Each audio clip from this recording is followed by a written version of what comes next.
अच्छा एगो और बात बताई का हो? केकरा हाथ के खाना मिठाई लगेला? तहरा हाथ के। अब केकरा हाथ के मिर्चाई लगेला? भौजाई के। So cute baby.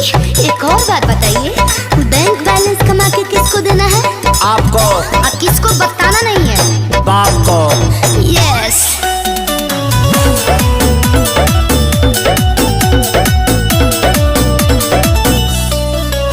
हाँ कल जुग के है सच्चाई।